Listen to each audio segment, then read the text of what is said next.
اس وقت ایکٹ کو، وقت قانون کو ختم کرتے ہوئے جو پہلے سے قانون چلا آ رہا ہے اس کو بحال نہیں کرتی ہے، اس وقت تک لوگوں آپ کو جو ہے اطمینان و سکون کے سانس نہیں لینا ہے۔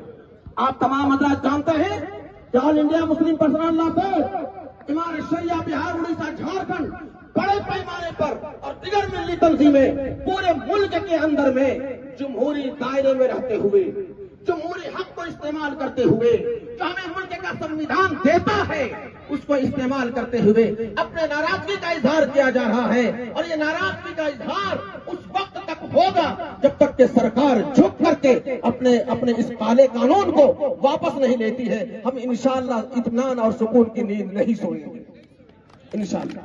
ایک بات میں آپ کے سامنے اور عرض کروں، یہ دوسروں کے بارے میں تو ہم کہہ سکتے ہیں، یہ بڑی تعداد مسلمانوں کی یہاں جمع ہے، بڑی تعداد ہماری ماں اور بہنوں کی یہاں پر موجود ہے۔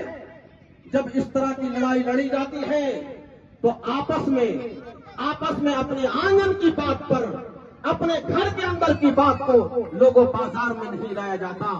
سیسا پلائی ہوئی دیوار کی طرح تمام کلمہ کو مسلمان، کسی مسلک کے ماننے والا، کسی مذہب کا ماننے والا ہو، یہ سب کا اجتماعی معاملہ ہے۔ علامہ اقبال کے اس شعر کی طرح ہو جائیے کہ منفعت ایک ہے اس قوم کی، نقصان بھی ایک ہی سب کا، نبی دین بھی، ایمان بھی ایک، حرم پاک بھی، اللہ بھی، قرآن بھی ایک، کچھ بڑی بات بھی ہوتے جو مسلمان بھی ایک۔ انشاءاللہ آج سے تمام کے تمام ہم ایک ہیں۔ جب تک کہ یہ قانون ختم نہیں ہوتا ہم تمام کے تمام اسی طرح ایک جہدی کے ساتھ اور اسی طرح اتحاد کے ساتھ، اجتماعیت کے ساتھ، رائے مشورہ کے ساتھ اپنی کوششوں کو جاری رکھیں گے اور سرکار کو بتائیں گے کہ تم ہماری جائیداد کو لے لو، لے سکتے ہو، لیکن اللہ کی جائیداد جس کے نگراں ہم ہیں خلیفۃ اللہ کے طور پر، ہم اس میں اپنی کوئی کمی نہیں کریں گے اور اس میں قطعاً ہم برداشت لوگوں نہیں کر سکتے ہیں۔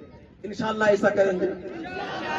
میرے بھائی، مسلمان جہاں کہیں بھی رہتے ہیں، قبرستان ہے، عیدگاہ ہے، مسجد ہے، کہیں کہیں مسافر خانہ ہے، یہ تمام چیزیں ہوتی ہیں۔ ایک جھوٹ جو پھیلایا جا رہا ہے، اگر جھوٹ کا ایوارڈ اور جھوٹ کا انعام دیا جائے تو سرکار میں بیٹھے ہوئے جو اعلیٰ کرسی پر بیٹھے ہوئے ہیں پورے ورلڈ کا جو ہے عہدہ، کیا نام، انعام اسی کو مل جاتا۔ یہ کہا جاتا کہ مسلمان جس زمین پر ہاتھ رکھ دے وہی وقف ہے۔ اتنا بڑا جھوٹ، جس طرح یہ کوئی کہے، اتنا بڑا جھوٹ کہ سورج کے روشنی سے بھی زیادہ بڑا جھوٹ، اتنا سفید۔ بھائی مسلمان تو یہ کہتا ہے کہ اگر تم قبضہ کر کے نماز پڑھو تو تمہاری نماز صحیح نہیں ہوگی، تم قبضہ کی بات کرتے ہو، اور یہ کہتے ہیں کہ مسلمانوں کی وقف کی جائیداد بڑی جائیداد ہے اس ملک کے اندر میں۔ آپ لوگ ذہن میں رکھیے، پورے ملک میں سچر کمیٹی کی رپورٹ کے مطابق 6 لاکھ ایکڑ زمین ہے وقف کی۔ کتنی ہے؟ 6 لاکھ ایکڑ۔ نوٹ کر لیجیے اس کو، پورے ملک کے اندر میں، پورے بھارت میں کچھ زیادہ ہو جائے